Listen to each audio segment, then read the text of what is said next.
6 साल की एक छोटी सी बच्ची पिछले 100 दिनों से घर में अकेली रह रही थी। उसके पापा बहुत समय से घर नहीं आए थे।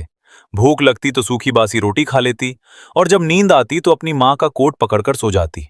जब आखिरी रोटी भी खत्म हो गई तब उसने डरते डरते एक अनजान नंबर मिलाया। हेलो, कौन बोल रहा है?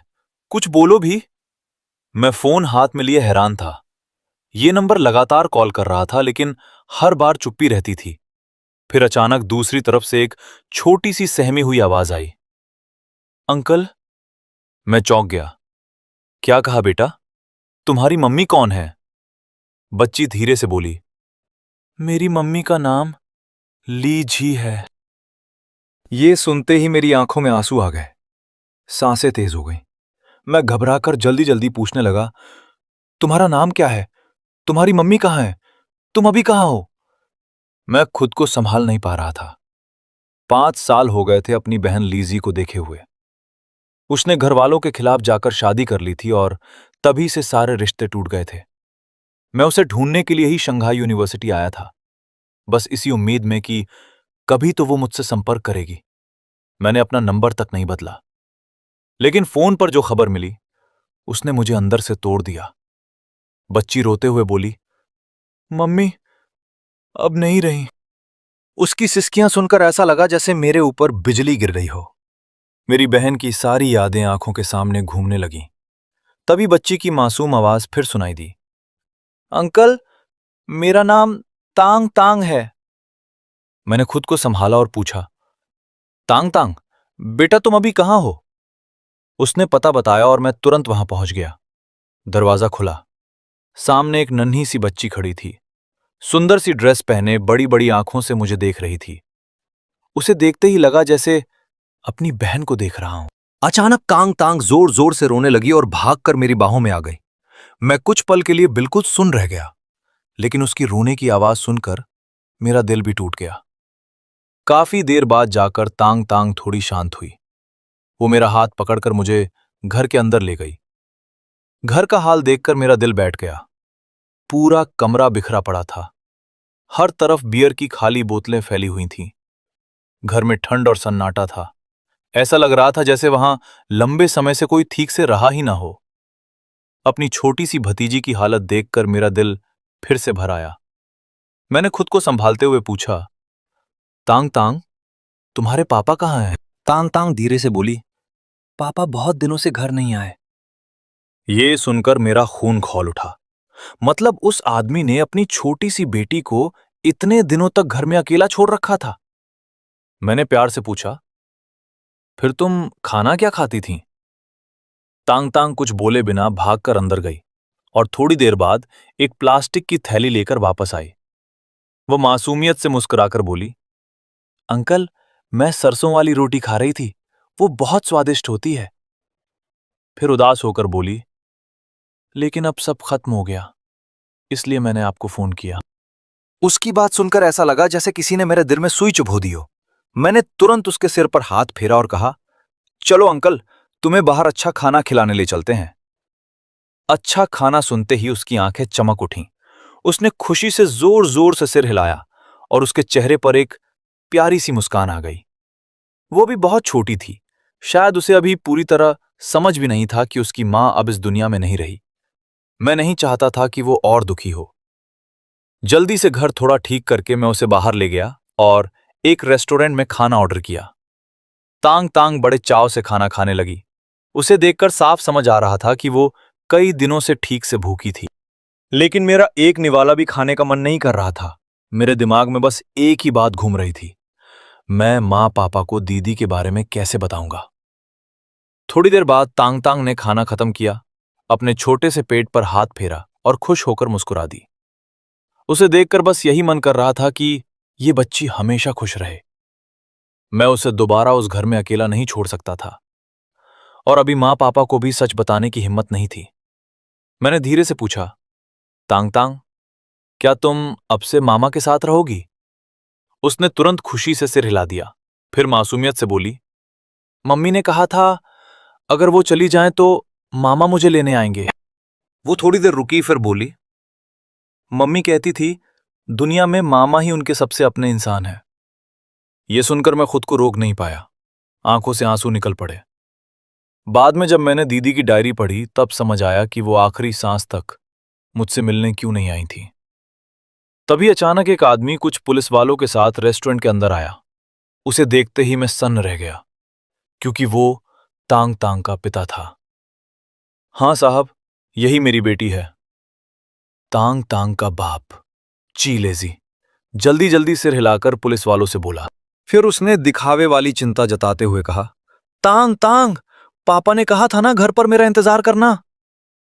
उसकी बातें सुनकर मुझे अंदर से घिन आने लगी। जिस आदमी ने अपनी छोटी सी बेटी को कई दिनों तक घर में अकेला छोड़ दिया, वो अब सामने प्यार जताने का नाटक कर रहा था।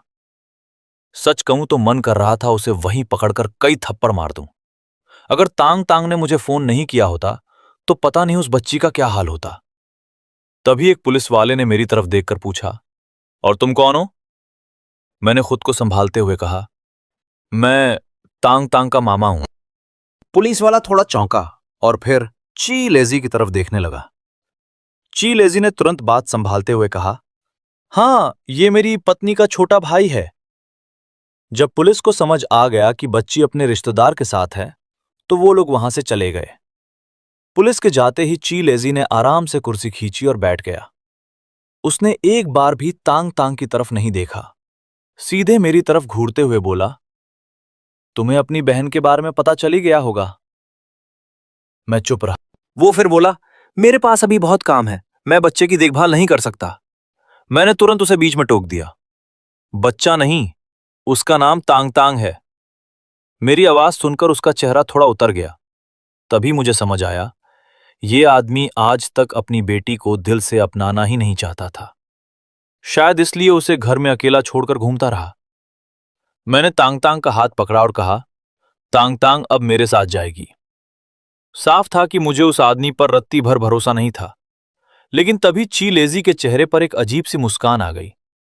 उसने उंगलियां रगड़ते हुए कहा, ले जाना है तो ले जाओ, लेकिन कुछ पैसे देने पड़ेंगे। मैं गुस्से से उसे घूरने लगा। क्या मतलब?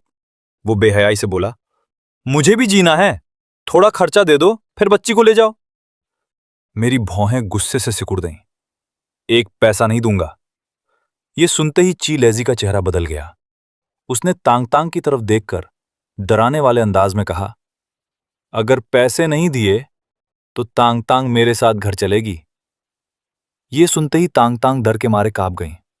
उसे पता था कि अगर वो वापस उस आदमी के साथ गई तो फिर वही अकेलापन और डर उसका इंतजार कर रहा होगा। वो घबराकर मेरे पास सिमट गई। मैंने जल्दी से उसे दिलासा दिया, डरो मत तांग तांग, तुम्हारा मामा तुम्हें कहीं नहीं जाने देगा।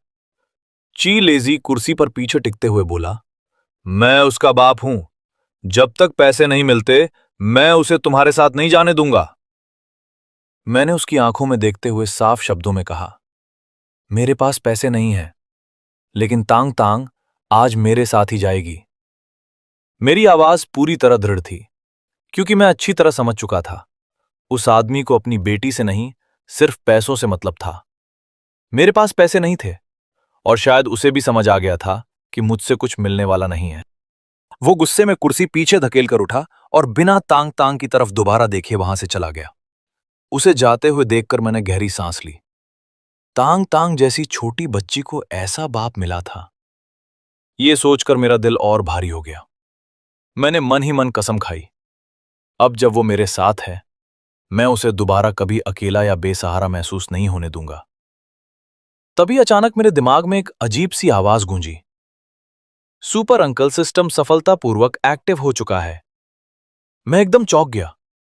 आवाज फिर आई, यह सिस्टम होस्ट को तांग तांग की अच्छी परवरिश करने और उसे सुरक्षित रखने में मदद करेगा। होस्ट अब दुनिया का सबसे बेहतरीन सुपर अंकल बनेगा। मैंने होठ दबाकर हंसी रोकने की कोशिश की। सुपर अंकल, ये कैसा अजीब नाम है। लेकिन मजाक अपनी जगह था। अगर यह सिस्टम सच में मदद करने वाला था तो तांग तांग को पालना थोड़ा आसान हो सकता था। तभी फिर आवाज आई, न्यू यूजर गिफ्ट पैक जारी किया जा रहा है। बधाई हो, आपको एक अपार्टमेंट मिला है। मैं सच में हैरान रह गया। यह सिस्टम तो उम्मीद से भी ज्यादा खतरनाक निकला।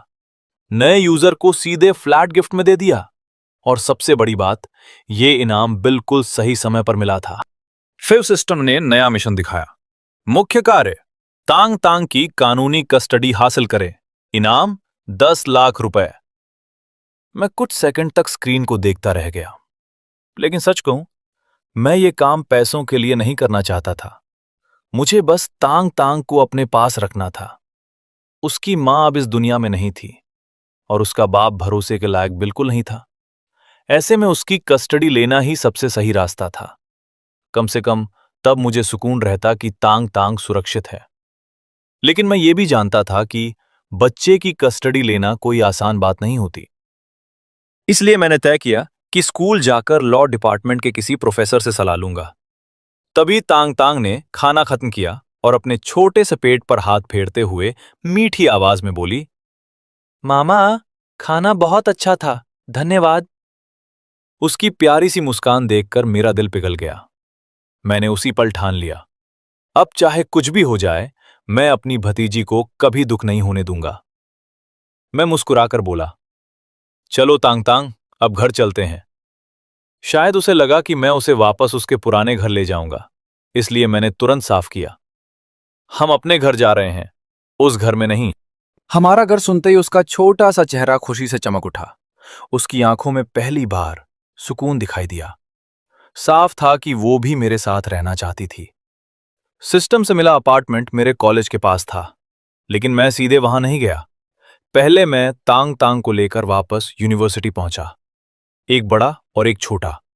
हम दोनों साथ साथ कैंपस में चलते हुए लॉ डिपार्टमेंट की तरफ बढ़ने लगे। मुझे प्रोफेसर चेन यूकी से कभी मिलने का मौका नहीं मिला था, लेकिन कॉलेज फोरम पर उनका नाम अक्सर दिखता रहता था। कहा जाता था कि लॉ डिपार्टमेंट में उनसे बेहतर कोई नहीं है। प्रोफेसर चेन यूकी अपने छात्रों के लिए काफी मशहूर थीं। अगर किसी छात्र के साथ गलत होता तो वो हमेशा उसके हक के लिए खड़ी हो जाती थीं। इसलिए मुझे लगा कि इस मामले में वही मेरी सबसे अच्छी मदद कर सकती हैं। उनके ऑफिस पहुंचकर मैंने उन्हें शुरू से लेकर आखिर तक सारी बात बता दी। सब सुनने के बाद उन्होंने गंभीर होकर पूछा, तो तुम ये जानना चाहते हो कि मामा होने के नाते क्या तुम्हें तांग तांग की कस्टडी मिल सकती है? मैंने तुरंत सिर हिलाया, जी प्रोफेसर। कुछ पल सोचने के बाद उन्होंने कहा, एक तरीका तो है, लेकिन पहले यह बताओ, तुम मुझसे झूठ तो नहीं बोल रहे? मैंने बिना हिचकिचाए जवाब दिया, मैं जो कुछ भी कह रहा हूं सब सच है और मैं पूरी जिम्मेदारी लेने के लिए तैयार हूं।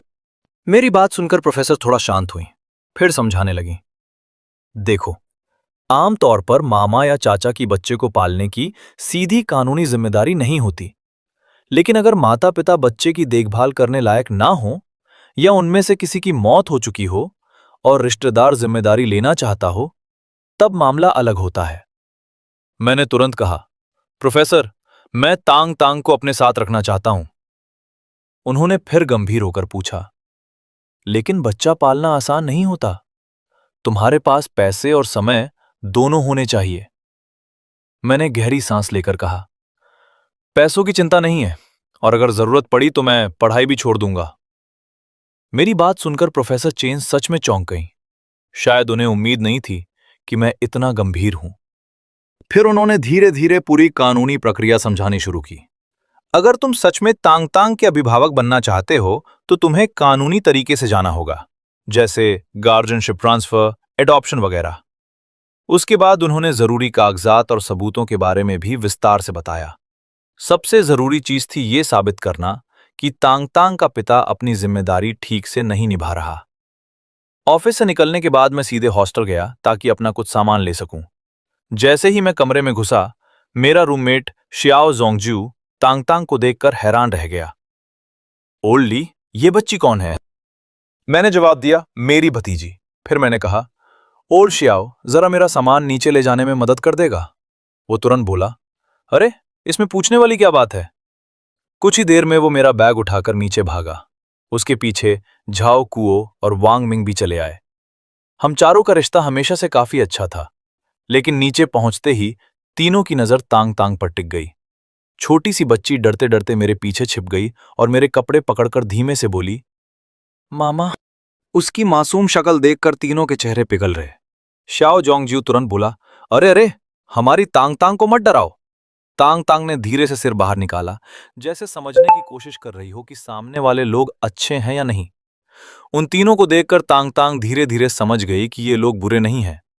वो मेरे पीछे से बाहर निकली और उनकी तरफ देखने लगी।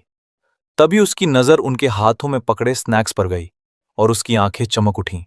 वो धीरे से बोली, मामा, क्या तांग तांग थोड़ा खा सकती है?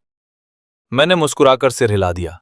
इजाजत मिलते ही उसने अपने छोटे छोटे हाथ आगे बढ़ाकर स्नैक्स ले लिए। जिस तरीके से वो इतने सलीके और समझदारी से पेश आ रही थी, उसे देखकर सबका दिल पिघल गया। श्याओ जोंगज्यू तो वहीं उसके सामने बैठ गया, जैसे उसे तांग तांग से तुरंत लगाव हो गया हो। लेकिन अगले ही पल उसका चेहरा बदल गया। उसने गंभीर होकर पूछा, लियू, क्या तुमने तांग तांग को मारा है? मैं एकदम चौंक गया। उसने तांग तांग की बाह की तरफ इशारा किया। मैंने जल्दी से उसकी आस्तीन ऊपर की और जो देखा, उसे देखकर मेरा दिल बैठ गया। उसकी बाह पर नीले काले चोट के निशान थे। मैंने घबराकर बाकी जगह भी देखी। उसके पैरों पर, पीठ पर, हर जगह चोट के निशान थे। कुछ निशान नए थे, जबकि कुछ पुराने होकर हल्के पड़ चुके थे। मतलब ये सब लंबे समय से चल रहा था। मेरे अंदर गुस्सा उबलने लगा। मैंने धीरे से पूछा, तांग तांग, ये सब किसने किया? तांग तांग डरते डरते बोली, पापा, जब वो शराब पी लेते हैं तब मुझे और मम्मी को मारते थे। उसकी बात सुनते ही मेरा खून खौल उठा। मैंने तुरंत फोन निकाला और उन चोटों की तस्वीरें खींचकर प्रोफेसर चेन यूकी को भेज दी। कुछ ही देर में उनका जवाब आया, ये सबूत बहुत अहम है, इन्हें इस्तेमाल करके कस्टडी की प्रक्रिया जल्दी हो सकती है। मैंने एक सेकंड भी बर्बाद नहीं किया। तुरंत तांग तांग का हाथ पकड़ा और सीधे पुलिस स्टेशन पहुंच गया। पुलिस वालों को जब मैंने तांग तांग के शरीर पर पड़े निशान दिखाए, तो वहां मौजूद हर इंसान का चेहरा बदल गया। इतनी छोटी बच्ची के शरीर पर इतने सारे घाव देखकर सब सन्न रह गए। थोड़ी देर बाद कई पुलिस वाले हमें लेकर सीधे ची लेजी के घर पहुंचे। दरवाजा खुलते ही अंदर का नजारा देखकर सब समझ गए। कमरे में कई लोग बैठे जुआ खेल रहे थे। शराब और धुएं की बदबू पूरे घर में फैली हुई थी। ची लेजी पुलिस को देखकर घबरा गया, लेकिन इस बार उसके पास बचने का कोई रास्ता नहीं था। पुलिस वालों ने तुरंत अंदर मौजूद सभी लोगों को पकड़ लिया और कानूनी कार्रवाई शुरू कर दी। अब बस आधिकारिक प्रक्रिया पूरी होने का इंतजार था, जिसके बाद तांग तांग कानूनी तौर पर मेरे साथ रह सकती थी। उसके बाद मैं तांग तांग को उस नए अपार्टमेंट में ले गया जो सिस्टम ने मुझे दिया था। घर पूरी तरह तैयार था, साफ सुथरा, सुंदर और रहने लायक।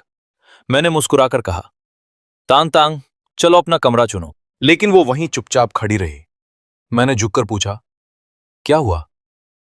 तांग तांग ने धीरे से मेरा हाथ पकड़ लिया और मासूम आवाज में बोली, मामा, क्या मैं आपके साथ एक ही कमरे में सो सकती हूं? मुझे डर लगता है। उसके चेहरे पर अभी भी डर साफ दिख रहा था। उसे देखकर मेरा दिल भर आया। मैंने तुरंत उसके सिर पर हाथ फेरते हुए कहा, ठीक है, अब से तांग तांग मामा के साथ ही रहेगी। ये सुनते ही उसके चेहरे पर हल्की सी मुस्कान आ गई।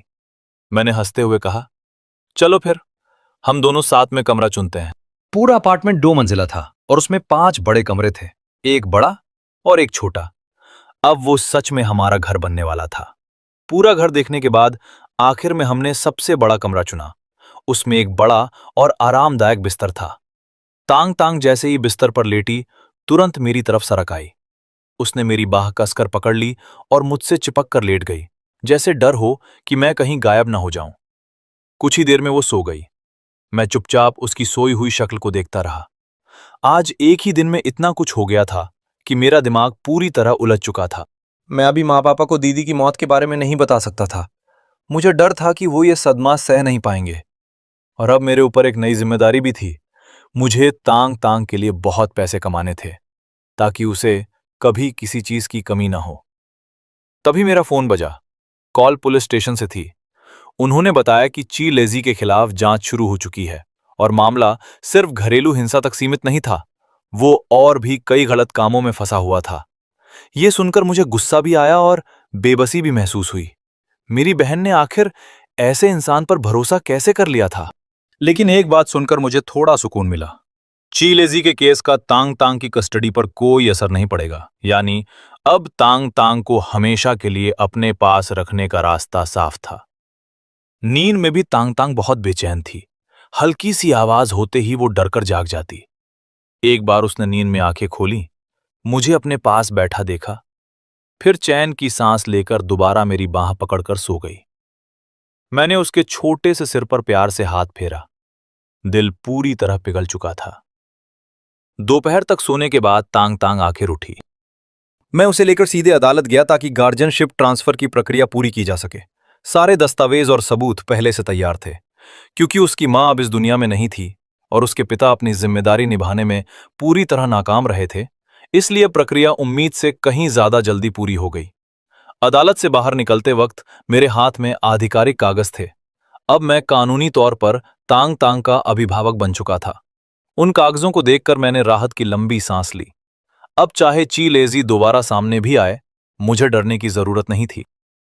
घर लौटते समय मैंने सोचा कि रास्ते से कुछ सामान खरीद लिया जाए। मैंने मुस्कुराकर पूछा, तांग तांग, आज रात खाने में क्या खाओगी?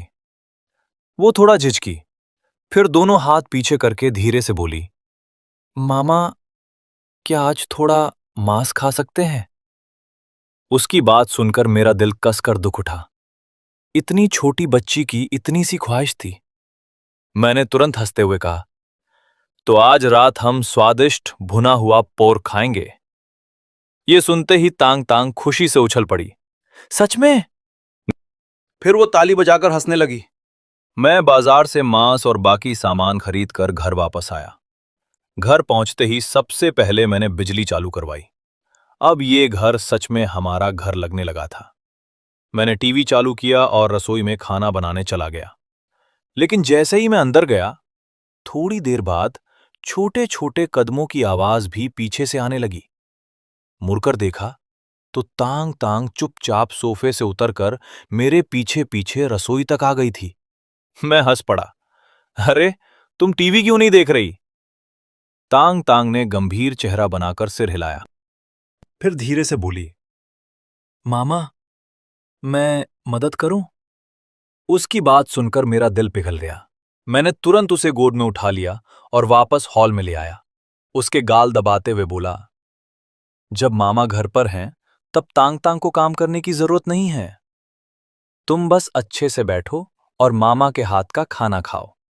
फिर मैंने मजाक में कहा, और आज तुम्हें 2 बड़े कटोरे खत्म करने हैं, ठीक है? तांग तांग ने धीरे से मुस्कुराकर सिर हिला दिया। हालांकि वो रसोई में मदद करने नहीं आई, लेकिन थोड़ी थोड़ी देर बाद चुपके से दरवाजे से झांकती रहती थी। मैंने कुछ नहीं कहा। असल में वो बस मेरे पास रहना चाहती थी। इतनी छोटी उम्र में उसने बहुत कुछ झेला था, इसलिए अब वो अकेले से डरती थी। थोड़ी देर बाद सिस्टम की आवाज फिर सुनाई दी, डीएनए टेस्ट सफल, संबंध की पुष्टि हो चुकी है। तांग तांग की कस्टडी मिशन पूरा हुआ, इनाम 10 लाख रुपए जारी किए गए। ये सुनते ही मेरे चेहरे पर राहत भरी मुस्कान आ गई। अब कम से कम पैसों की चिंता नहीं थी। मैं तांग तांग को अच्छी जिंदगी दे सकता था और माँ पापा को भी कुछ पैसे भेज सकता था ताकि उन्हें किसी बात की परेशानी न हो।